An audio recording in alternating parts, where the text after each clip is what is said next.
সুপ্রিয় দর্শক আসসালামু আলাইকুম। কেমন আছেন আপনারা? নিশ্চয়ই ভালো আছেন। আজকের ভিডিওতে আপনাদের সবাইকে স্বাগত জানাচ্ছি। আজকে আমি আপনাদের সাথে শেয়ার করব বাচ্চাদের জন্য যেভাবে সঠিক নিয়মে ফর্মুলা মিল্ক বানাবেন। চলুন মূল ভিডিওতে যাওয়া যাক। আমরা যখন প্রথম মায়েরা একটা বিষয় নিয়ে অনেক ঘাবড়ে থাকি বা অনেক টেনশানে থাকি যে বাচ্চাদের জন্য ফর্মুলা মিল্কটা কিভাবে বানাবো, চলুন সেটাই আজকে শেয়ার করছি।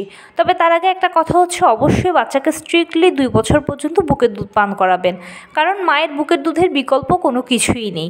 এবং মায়ের বুকের দুধে যে পুষ্টিগুণটা আছে এটা বাচ্চার জন্য এই মুহূর্তগুলোতে স্পেশালি 2 বছর পর্যন্ত ভীষণ ভীষণ ভীষণ দরকার। কেননা যেহেতু বাচ্চারা প্রপারলি খাবার খায় না, খাবারে তাদের অনীহা, তাই মায়ের বুকের দুধ থেকেই কিন্তু তাদের পুষ্টির যে গ্যাপ থাকে সেটা পূর্ণ হবে। এই জন্য অবশ্যই কোনো নেগলেন্সি নয়, বাচ্চাকে স্ট্রিক্টলি 2 বছর পর্যন্ত বুকের দুধটা পান করাবেন। তবে বুকের দুধ পান করানোর পাশাপাশি কেউ যদি মনে করেন যে না, বাচ্চার সাফিসিয়েন্ট হচ্ছে না বা ডাক্তার আপনাকে হয়তো সাজেস্ট করেছে ফর্মুলা মিল্কের জন্য, তখন সেক্ষেত্রে এটা আপনি ব্যবহার করবেন।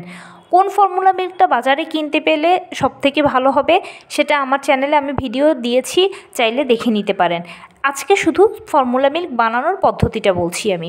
ফর্মুলা মিল্ক বানানোর আগে বাচ্চার ফিডারটাকে খুব ভালো করে ধুয়ে পরিষ্কার করে নেবেন। এরপরে কুসুম গরম পানি ফিডারের মধ্যে ঢালবেন।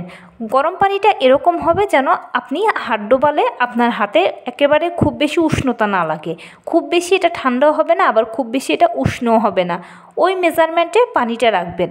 পানিটা রাখার পরে যখন ফিডারে পানিটা ঢালবেন, এরপরে চেষ্টা করবেন যে একটু বেশি দুধ দিতে।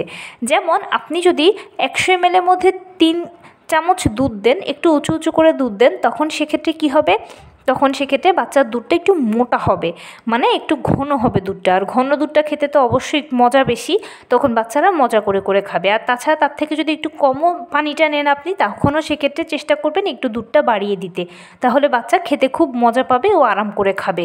আর যদি আপনি দুধ কম দেন, পানির পরিমাণ যদি বেশি দিয়ে দেন, তাহলে দুধটা হয়ে যাবে পাতলা পানসে, আর ওটা বাচ্চা কখনোই খেতে চাইবে না।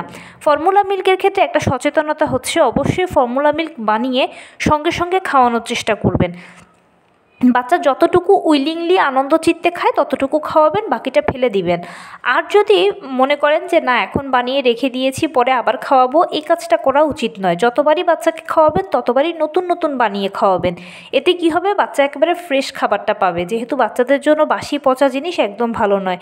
এক্ষেত্রে আপনি যে ওই কাজটা করতে পারেন সেটা হচ্ছে, প্রথমেই একবার করে বানাতে গেলে অল্প করে বানাবেন।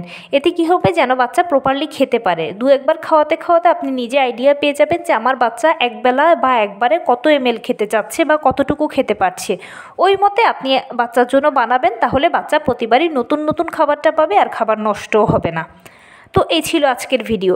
কেমন লাগলো বলুন। যদি ভালো লেগে থাকে ও হেল্পফুল হয়ে থাকে তাহলে প্লিজ লাইক, কমেন্ট, শেয়ার করতে একদম ভুলবেন না।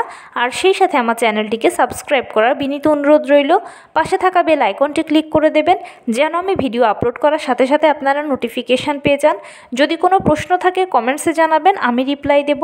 প্লাস যদি কোনো পরামর্শ থাকে যে কোন বিষয়ের উপরে ভিডিও বানালে আপনারা উপকৃত হবেন, সেটাও জানাবেন।